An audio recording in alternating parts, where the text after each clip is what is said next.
From the studios in beautiful Oceanport, New Jersey, welcome to the biggest and greatest podcast ever.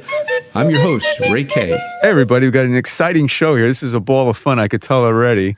I have a special guest, social influencer, model, a book I just read last night, actually. I finished it. She's the last model standing. We'll talk about that a little later. Oh, absolutely. Right? We'll talk about that. I want to make sure you get all my titles right, though. Okay. Well, you could help me with all that. Producer and host of Whispers and Witnesses, Primate Rescue in Cameroon. Host and producer of the film Fragile Beauty about indigenous tribes in the southern part of Ethiopia, which, Ray, this is very impressive. Okay. I went and stayed with the Mercy people, the Karo people, and the Hammer people, because I went down there to do a story about adornment and fashion, right? Because I'm the last model standing. My whole life's about fashion, right?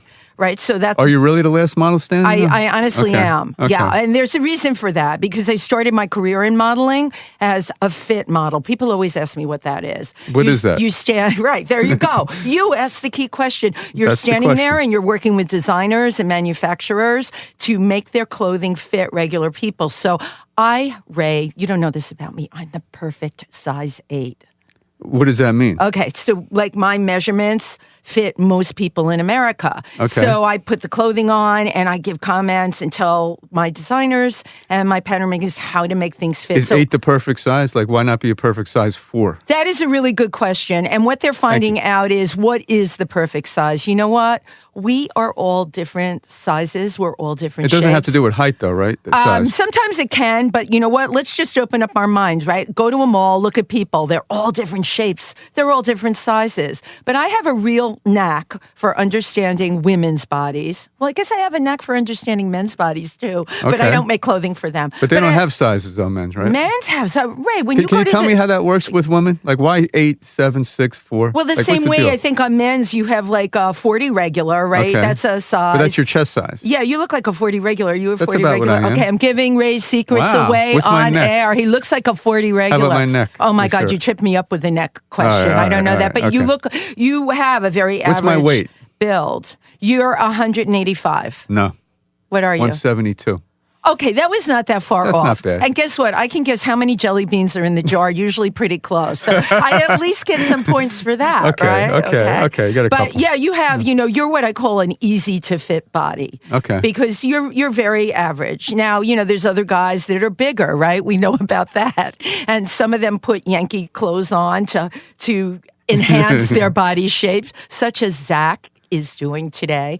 But you're what I call right in the middle. And my job is to make women look and feel beautiful. But what is an 8, though? Why is it 6'8"? Why isn't it 38? I guess that's how it was always started for women. But those are all really good questions. And maybe going forward, we'll see a change in that. You left out one category, one size fits all. Oh, tell me about that one. Well, if things are like really stretchy, right, you can take and make it fit anybody, and that's really cool. And there's more and more stuff out there that is in that category. Well, let's get into that. I want to get into, Wendy, let's start in the beginning. We'll rifle through the childhood. We're starting in the beginning? I was born and raised in the Bronx. That beginning? That's pretty close. But I know your mother was a Miss Universe, was it? Oh, right? I love it. I love talking about my mom. So I think my greatest influencer was my mother. My mother was 5th runner-up in the Miss Connecticut pageant. Okay, 1935. Now, I saw a picture of that. Can I ask you a question on that? Yeah, of course. She had the banner on and everything. Yeah. I mean, you look like, and I know in your book you talk about, you look like you're like always like 41. Thank you. God bless you. I love Ray. I so love Ray. That's about what I would guess, too, Thank you. I see you in person here. Thank you. I'm in the New York studio, by the way. This 40 is on the is road. the new 20, yes. We're on the road today. Now, my question is your mother, 1935, I mean, you're not 91. Right. So my mother certainly had me you late then. Had me very late in life, and even in those days, it was like considered, crazy to do that. But she did, and my mother was my biggest influencer. I told my mother 2 things. I remember being 6 years old and watching her line her lips, which, by the way, is my forte, lip liner. I live for it. I remember telling my mother there were 2 things I was going to do. I was going to go on to become a model, and I was going to go to Africa.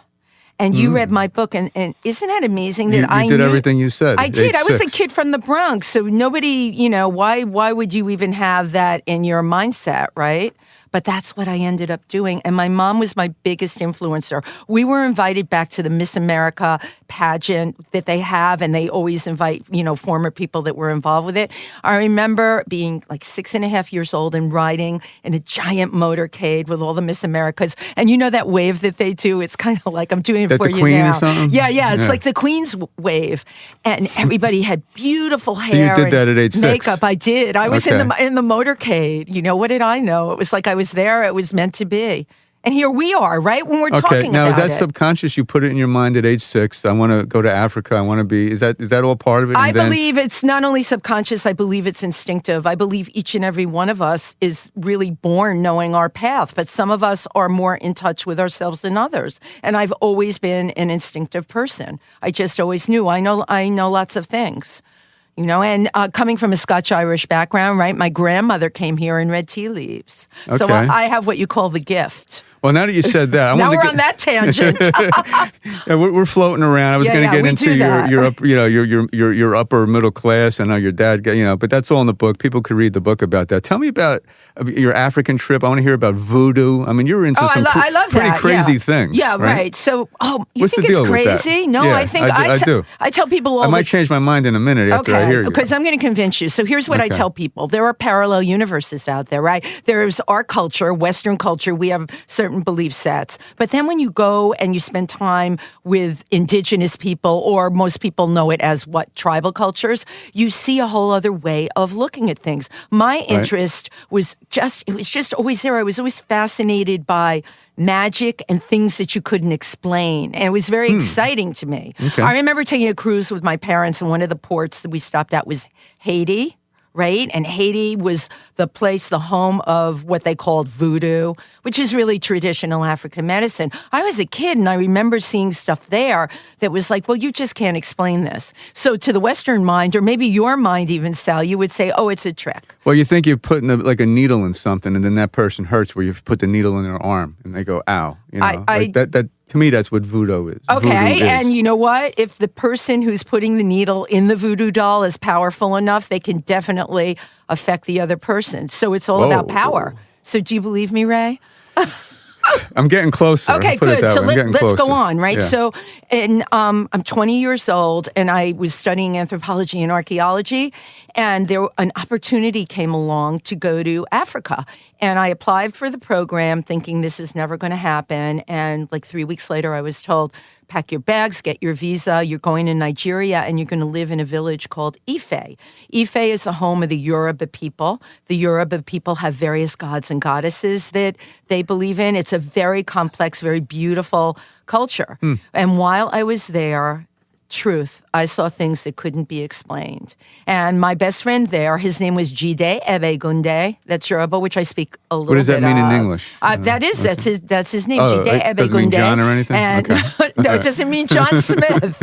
Right. Complicated name, right? We're much less complicated here, but the names, the names there have personal meanings to the people there. I saw things that couldn't be explained. I got to hear this Okay, stuff. Here we go. It was called the Shango Festival, and at the Shango Festival, Shango is the god of thunder, and he's very powerful deity, and I saw people become possessed by Shango. Have you ever seen anyone possessed? I saw some crazy people, but is that possessed? Any ex-girlfriends or anything like that? Not really possessed the way you're talking about it. Okay, not in that sense, right? Yeah, but I saw people actually take on the spirit of Shango and put hot coals in their mouth, right, that should burn their tongue, and roll on the floor. All of that going on, right, as the spirit enters their body. This is pretty typical stuff with spirit possession. And yet, when the whole ceremony was over, there wasn't a burn on their tongue. Now, how do you explain that? And they weren't flailing around on the ground? No, because once you get rid of it, once the spirit has entered you and done what it's supposed to do, and you've paid homage to the spirit, then, the spirit leaves the body. How do you explain there's no burn marks on the tongue? I can't explain it. You can't explain it, right? And neither could I. Okay, fast forward, right? I decide to do this fashion project in the Southern Omo Valley in Ethiopia.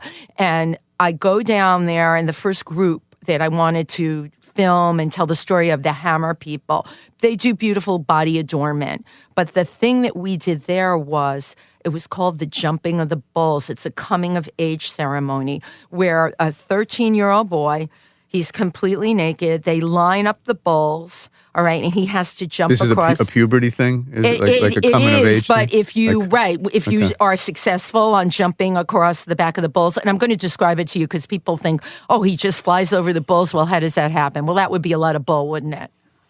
Who knows? But go ahead. He jumps up from the ground, and the bulls are lined up, and he just kind of like hops across the back, jumps down, yes, and then jumps up again and does it again. Okay, so across. That doesn't sound too hard. Right, not too hard. However, should he miss one or trip? Because, bulls aren't exactly level. Okay. You wouldn't know that, though, would you? Would I even know that? We don't jump across bulls' backs. I haven't done that in a while. They're not exactly, they're not exactly level. Yeah. Should he fail, he will lose face in the village, okay? Because the whole idea of this ceremony. If he slips or falls, and it has happened, and Can he people make and fun go of to the him. next You could bull? stumble, That's okay. but no, it's not okay. You can't you gotta stumble. Go smoothly. You are flawless. Okay. Ray, you're flawless. You're jumping across the back of the bulls. Imagine yourself there, right? Not Pressure, a stitch of clothing on. Yeah. Everybody's looking at you. So you got to be perfect. If you're perfect, you get a house, a wife, and an AK-47.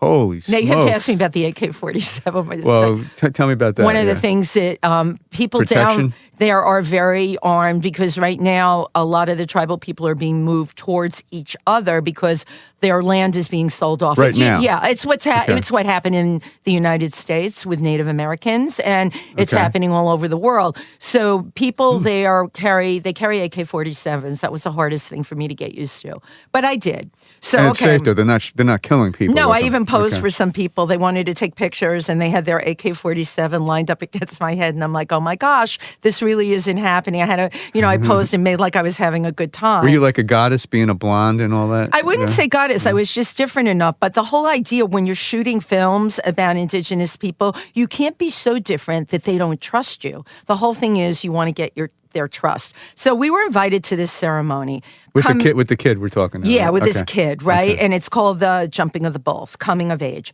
So part of the ceremony, and this is something that I can never explain, and people here have questioned me, and they said, oh, come on. A little bit of it is in my film, which is called Fragile Beauty. Where do we get that? YouTube? You can, it's not released yet on YouTube. It's still in festivals. I mean, I'm getting this stuff is all over. Okay. But the thing that really will stand out, the men whip the women really hard with branches. And when I was editing this, I really cut down on how much I would show. Because why are they whipping them with branches? Because it's part of the ceremony. Of this with the 13-year-old boy? Yeah, and the men That's get all together. Part of There's like 25 people, right? And let's just say 13 men and the rest are women. Okay. And they're beating the women with these branches. And the women are laughing, and their backs are cut wide open and they're bleeding. And if you they're laughing. And they're laughing and having a grand old time. And as I sit here talking to you today, that is something I still can't wrap my head around. Is it a masochism thing, or like I what's the don't deal know. with it? It is. Why is that funny? I mean, why are you laughing if you're getting hit by guys? Right. Because this kid's going to celebrate this thing, and that's the... No, because here's what I'm trying to tell you, right? I'm trying to figure it out. Parallel universes. We are one kind of culture. What if your culture is so different, your belief system, right? How much has got to do with what we believe in, that your mind doesn't process pain the same way as like you or me. If someone even like slapped us, right, we would recoil. Okay. It would hurt. Right. If somebody... opened up our back with a branch, we would just be beside ourselves. Okay. Part of the ceremony. That's part of the deal. It was all part of the deal. Everybody was happy, dancing. They brought over a special drink called, I think, Borna Chaka. I have no idea what was in that. I only take little sips of this stuff because you have no way of knowing. Do you get a little high off it? You probably can. I only take. I got to be careful with that kind of stuff. I think you get a lot high off of it. Okay. But you know what? They weren't high when they were doing this. They weren't. It was part of the ceremony. So again, let's go back to what our mindsets are. Okay. You and I are this is good here. Stuff. This is good stuff. It's really cool stuff. We're in a Western culture, but these people are in a totally different culture. Listen, I think you know this about me. I am a member of the Explorers Club in New York, right? And one of the things I love doing, I give tours at the club, and I love telling people about, we've got so many great examples of different cultures. The people from the Asmat in New Guinea, we have one of their totems, like that Michael Rockefeller had gone to New Guinea to get. He disappeared. Nobody knew what happened to him. And the Rockefeller said he drowned. That's not what happened to him at all. He was definitely confiscating things he probably shouldn't have taken. Oh. You know what a totem is? A totem has... Like a totem pole. Right. Well, yeah, that's good. And you know what? I love that you know that, because most people... Well, everyone knows totem pole. Well, yeah, but what's in a totem pole? What's in a totem? What's in a carved face? It really is the spirits of ancestors. It's not just random faces, right? It's the spirits of ancestors. The people that lived a long time ago, and they were alive. Now there they are in the totem. Exactly. And you pay homage to them. You pay respect to them. Okay. When someone dies in your family, you carve one of those poles. Mm-hmm. And in the case of the people from the Asmat, it's half man, half monkey. But it contains the spirits, the human spirit of their ancestors. Well, Michael Rockefeller's down there collecting this stuff, right? Not a good thing. I have to tell you, when I'm at the Explorers Club talking about it, and we've got that totem there, I won't touch it. Or pardon my pun, I won't touch it with a 10-foot pole, totem or otherwise. Why won't you touch it? I just have seen too much of that. It's too sacred? I do believe in that stuff, and I'm part of this culture. But you know what? I've just seen too much. What happened to Michael Rockefeller? I really don't know that story. Did he disappear or something? He disappeared. So you know Governor Rockefeller, right? And you know the Rockefeller family. We've got all these foundations. And Michael's Governor Rockefeller decided, and this is I hate the name of this, he was going to have a primitive museum here, and that was going to be... Because primitive is a negative type of thing. It is a negative connotation. Now, back in those days, political correctness, people had all sorts of words that we would never use now. He called it a primitive museum. And if you go to the Metropolitan Museum of Art, I highly suggest that you do. Mm-hmm. The Michael Rockefeller wing has all of these amazingly giant totems. It was named after Michael Rockefeller. Governor Rockefeller was going to do a museum. Michael goes down there, and he didn't go to Papua New Guinea. He goes to the Asmat. How old was he when he went there? He was in his 20s, and he really loved the artwork, and I know he was turned on by the culture. And what he started to do is, like every group as non-developed into our culture as these people were, everyone wants the same things at the end of the day. He went down there with fish hooks. He went down there with tobacco, and he started trading. And people looked at him from another world and thought, there might be something to this, even though we've been so traditional for so long. So he starts trading. He trades it for these totems that he should not have had in the first place. All right. So when he wants to get the totems to bring it back. Absolutely. And he had four or five successful shipments. It was the last shipment when he was in the canoe going from island to island. The boat runs out of gas. It's him and another guy. He used the gasoline cans and he filled them up with water, used them as floaties to go ashore to try and get help because the canoe was going down, even though it was motorized. Motor had stopped working. Bad situation. Okay. Comes upon shore, comes upon 3 local guys, and that was the last that anyone ever saw of him. And there's an investigative reporter and author, Carl Hoffman, New York Times bestseller list, wrote the book Savage Harvest, fabulous book. You would love it. Really great. He's a great storyteller, and he really did his work. Michael was murdered. Why was he murdered by, 3 local people? How long ago was this? This was back in the 60s, right? Michael disappeared. Okay. Why was he murdered? He never came back again. No, and there's indications down there that somebody's got his glasses. Generations since still talk about it. Okay. He was murdered, and the reason is the Dutch were colonizing that part of the world then, and they had killed 5 people, local people, over a land dispute or something. You know what happens when people come in and say, hey, I want your land. I don't care that it's ancestral land. They'll kill you and do anything they could to get it. Right, that's what colonization is. They kill 5 local people, and those people in particular very much believed an eye for an eye, a tooth for a tooth. Here we have this guy from the United States, from the different culture, that's it. Boom, you're gone. So he was dealing with fire. He was, he really played with fire. However, The totems are really amazing. We have one at the Explorers Club, which I hope you come by for one of my very informative and entertaining, I may add, tours. When are the tours? Yeah, the tours are whenever you can call up and make an appointment. And I will specifically come in special to personalized share tours. Everything I know about exploration, right? Because exploration in the past, exploration in the present is the exploration of the future. Well, let's get back to this 13-year-old now. Yep. Okay, so he's jumping over the bulls. Right. I love it. I caught you. You have the image in your head. Oh, I got it. Oh my God, Ray, you've made my day. This is kid great. running across bulls. Right. We got the naked kid running across the bulls. Yeah. I mean, that's a scene, right? It was a scene. He did it impeccably. Okay, so he gets the house, he gets the AK. The house, the wife, the AK-47. We celebrated. We poured in a Chaco. We danced. We sang. What percent make it? I mean, is like half don't do it? Or? That's a really good question. Things got lost in translation. I was told by someone that spoke somewhat decent English that most make it. Most make it. Okay. But for the ones that don't, losing face that's a big thing, right? It's like when you were growing up, you didn't want to ever lose face. That's a human thing. That's not a cultural thing. But But I love that you picked that up. Every culture. Right. Any culture you look at, none of us want to lose. Is a lot of it the same when you go there? I know it's different in the ways you're talking, but is it a lot of it the same? Sure. All of it the same? Yeah, we'll go to China. Losing face that's an intrinsic thing in their humor culture. The same? I'm sure sadness is the same. Like, is it all the human emotions everywhere, or is any of that different even? You're just blowing me away here. I love that you got this. Yeah, I tell people this. That's as different as our adornments, right? Yeah, as different as our adornments are, as different as we can look on the outside. Maybe your body language. I don't mean you in particular, but maybe an indigenous person, different body language, different culture. But at the end of the day, we're all people. We're all mothers, fathers. We all care about a future. Mm-hmm. We all have a God that we worship. We are all the same at the end of the day. And that's what people really need to realize. Very important fact. Okay.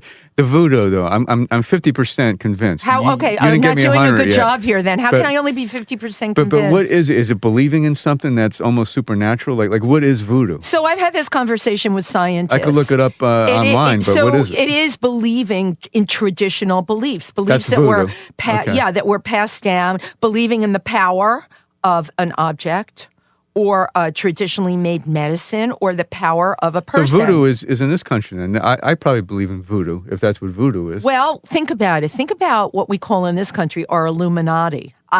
Think about our stars, the people, our celebrities. In many ways, to me, isn't that just, that belief in them? Now, are they famous because they're celebrities, or are they famous because they're so infused with power from the people around them? Nobody can answer that question. Okay. All right? Okay. Once again, at the end of the day, we're all very similar. Okay. But voodoo, for instance, simple stuff. I'm 70% now. Okay, so I'm going to take you over the line with this. Okay. Do you have things that you want or desire? I kind of, yeah. Can you share with me what those are? What I want and desire? Yeah, like I don't know. Let's just say, are you looking to take a particular trip? Are you looking for something great to happen in your life? Maybe a different house that you're looking in, or you have your eye on something, right? Many people, it can be a job promotion or whatever. Somebody might go out and buy a candle and light that candle, and I'm looking to make $1 billion next year. Okay, there you go. Happen. All right. Okay. So Ray wants to make $1 billion. Yeah. So in your case, I would suggest you go out and get a green candle, and I would suggest that you say a little prayer, your own prayer. It can be your own over this green candle. A green? Does it have to be green? Yeah, green for money. Okay. Okay. Green for money, then in your thought, you see yourself, you imagine yourself in what we call your mind's eye, right? You know what I mean by that? The third eye that we have in the middle. See yourself. Your imagination. Is that what that is? Well, it's a form. Yeah, I'll break it down to that. Imagine yourself and see the money flowing towards you. Okay. This time next year, you will have made $1 billion. If I do that correctly. Do I get a commission? I'll give you 10%. All right. Only 10. I'll give you a lot of motivation. Come on, for these secrets, at least 20. All right. 20 is all right. Yeah, like 800 million, I'll clear. Okay. Okay. So now, do I have a little bit of your belief in what I'm talking about? I get it. Guarantee you, Ray's going to run around to a local bodega or wherever he can to get that green candle.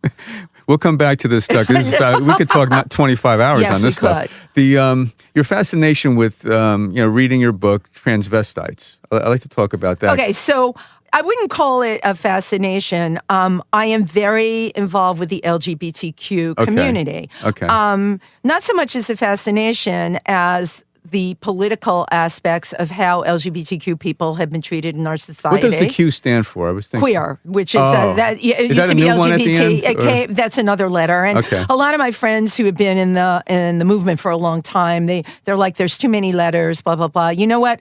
I don't judge it on that. I'm a humanitarian, and I just believe that I want equality for all. And I just so happen to have a lot of friends in that community, and have as a child. Okay. I have always been a huge part of the gay community. When AIDS was running rampant at that point, we were involved taking care of the pets of anyone that had HIV or AIDS in an organization called POWERS, Pet Owners with AIDS Resource Service, started by these two amazing men, Steve and Howard. They were a couple. They didn't. So the pet owners get the AIDS. They had, right, because it was rampant, right? And I mean, can pets get it too? Just curious. I don't mean to be, well. There's a feline form of suppressed like immune system, animals? but it's not the same thing. But when people were getting it, right, they were in the hospital. Well, what happens? Do you have a dog or a cat, Ray? I have a dog. Okay, you have a dog. Let's just say you get sick and you don't, and your partner has already died. Right, I got you. Your parents are not exactly willing to help you out. That happened a lot. Maybe your friends are sick too. What happens to your dog? So our friends who started this organization, POWERS, Pet Owners with AIDS Resource Service, they took care of the pets of anyone that had HIV or AIDS. They had 250 volunteers and at least as many clients. Because in those days, there was a drug called AZT. Most people who took it got very sick and died. I remember, right. Right. That was one of the early drugs that should have never, ever made it out there. That was 80s. Yeah, it was back in the 80s. So, and you remember there was a group called ACT UP, Silence Equals Death. Do you know what that symbol meant? The silence equaling the death. So, and I'm not going to get into what was politically happening, but Ronald Reagan was the president at the time, and it was literally this epidemic that was happening was not being talked about. And it was spreading, and nobody was doing anything about it except in the gay community. So my commitment has just been, since then, I've been put on this earth for a purpose. I know that. And I'm just there. That's what I'm doing. And the biggest growing group now I'm finding is trans. It's hit the news mainstream. Unfortunately, one of the mainstream ways it hit the news was with Caitlyn Jenner. That's a whole other story. That's unfortunate, you think? It is unfortunate because that Caitlyn, more money than you can shake a stick at. That's not the experience. Is that a money motivating thing with her coming out like that, you think? What we thought, I have half expected she was going to, come out like that and then transition back, right? Because back to a man. Right, because what that they did, but what they did, everything was for publicity, for notoriety. I mean, look at the amount of money that they made and are continuing to crank out. A lot of the people that I am involved with, I work with an organization now. We service the tri-state area. We're called Triversity, as in tri-state, right? Our biggest growing group is the trans community. And my people, some of them... Transsexual or transvestite or both?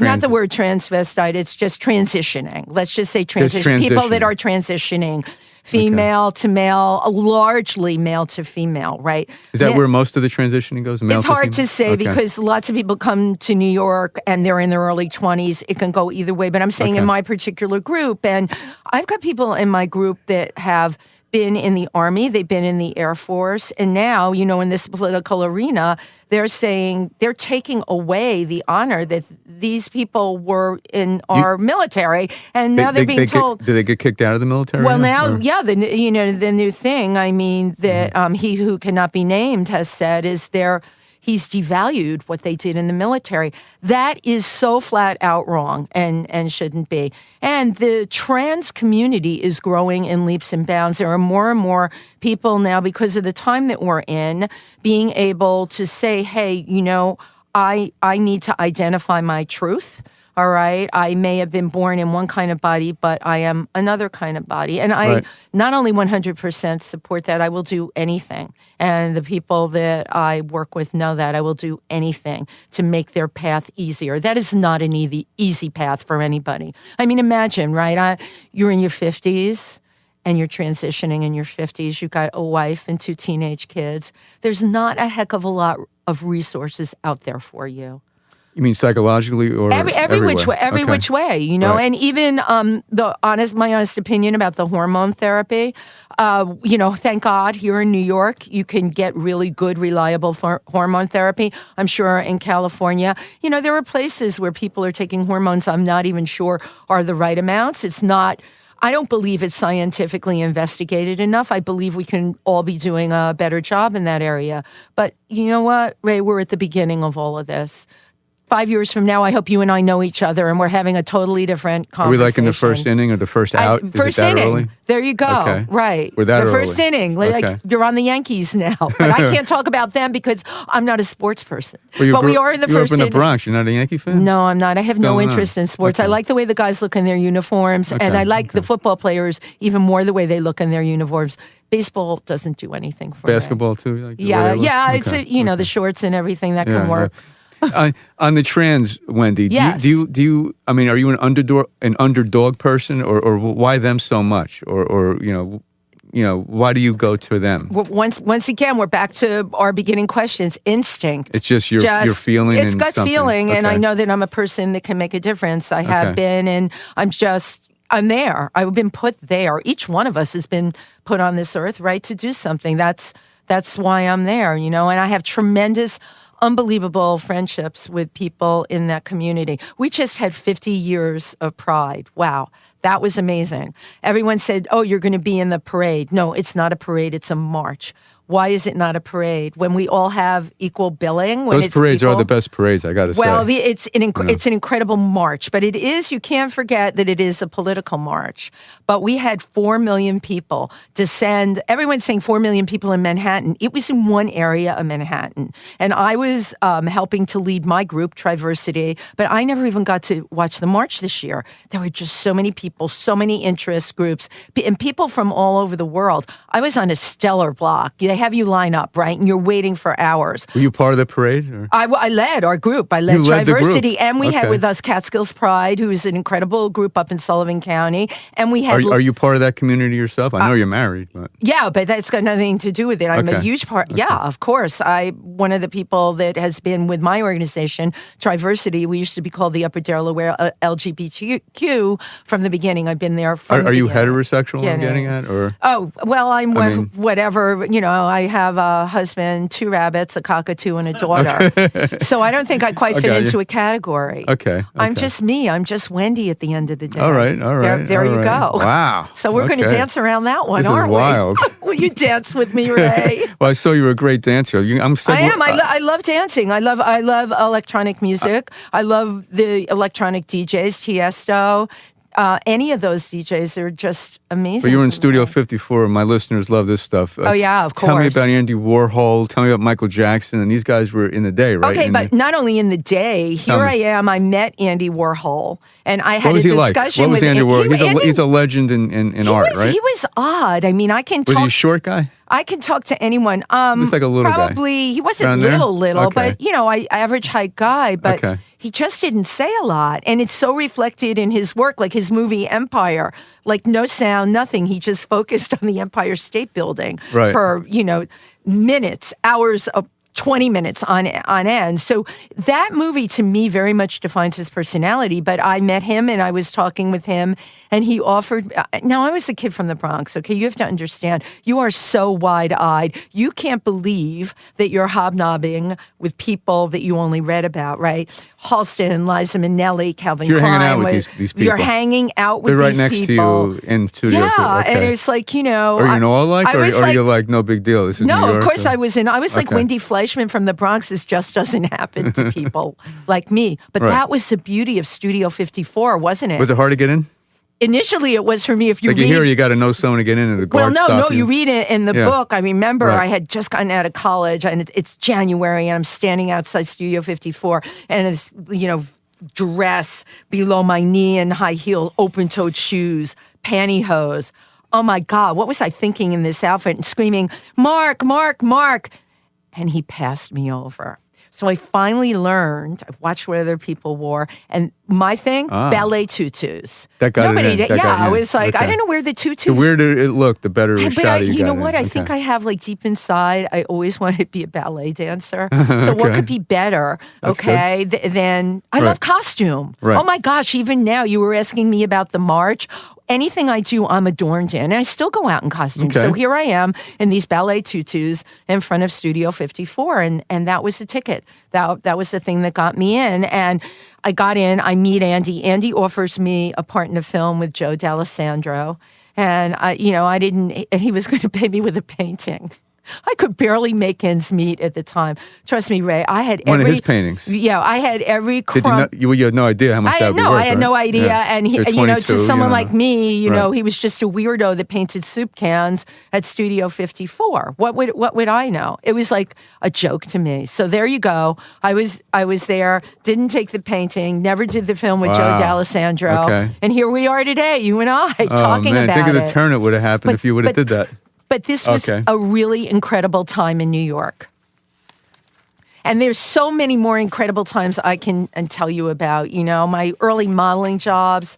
Oh, my gosh. I worked in Bloomingdale's as the sprayer for Chloe. All those poor kids that come to New York that have big dreams. There I was, my first promotional modeling job. I stood on the floor of Bloomingdale's. It was Christmas time for $15 an hour, big bucks then. And I said, "Would you like a spray of Chloe? Would you like a spray of Chloe?" Hundreds and hundreds of times a day. One day I'm standing there. You were those people that would spray as you go by. Yes, and do you know what Chloe smells like? It's sweet. It smells like good dead salesmanship. It is dead grandmothers. But back in those days, I couldn't tell people that. Oh, that was that smell thing. It's still with me. I'm sitting here and this Chloe smell is all coming back to me.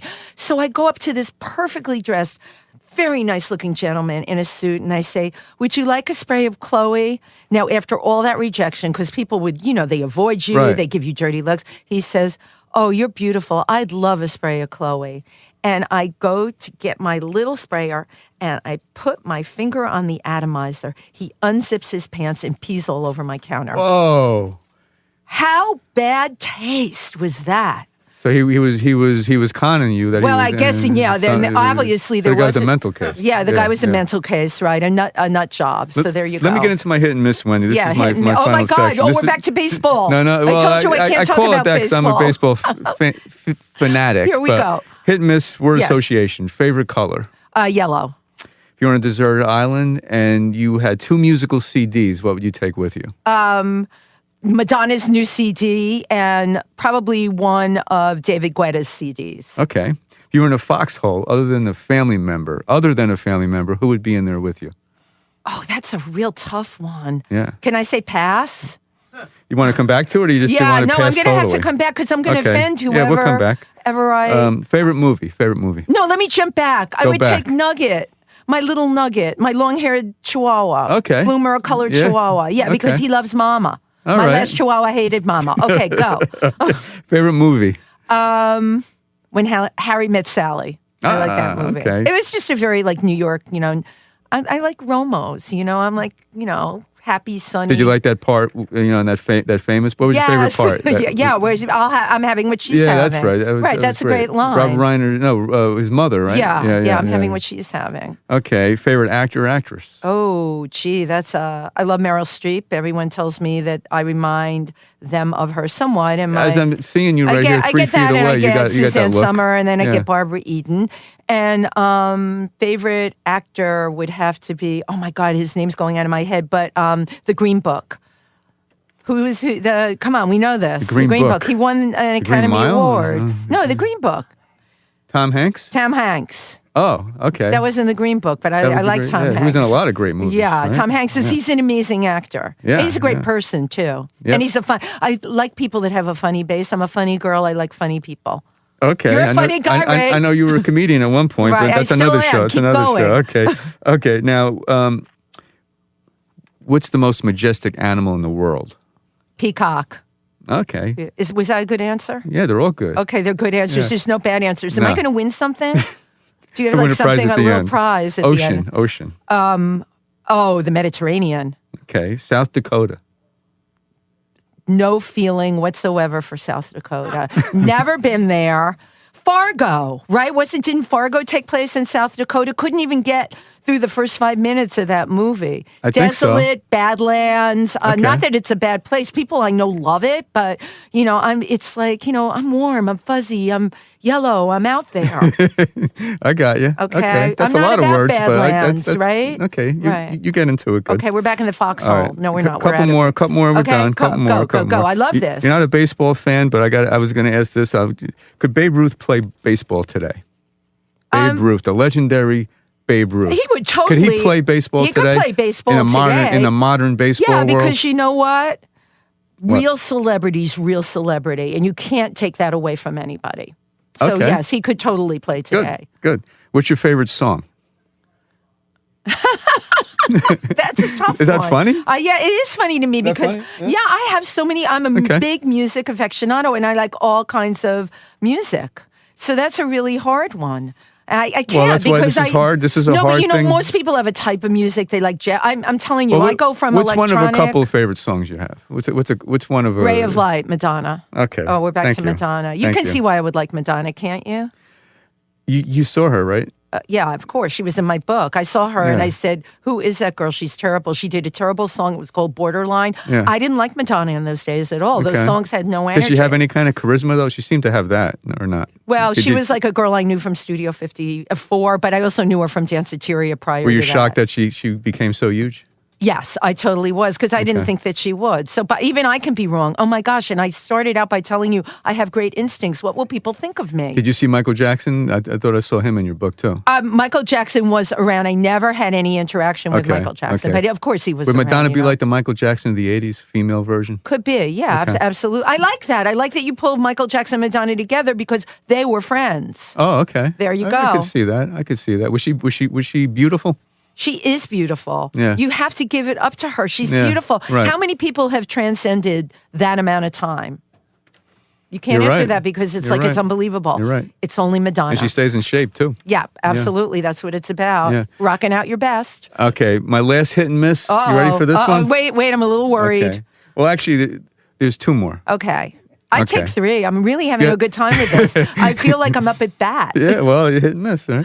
Okay, you're hitting though. Right. Okay. If you had to meet one person tomorrow in ever that lived, and I'm gonna let you meet them tomorrow. Who would it be? Oh my gosh, you should know the answer to that. Jane Goodall.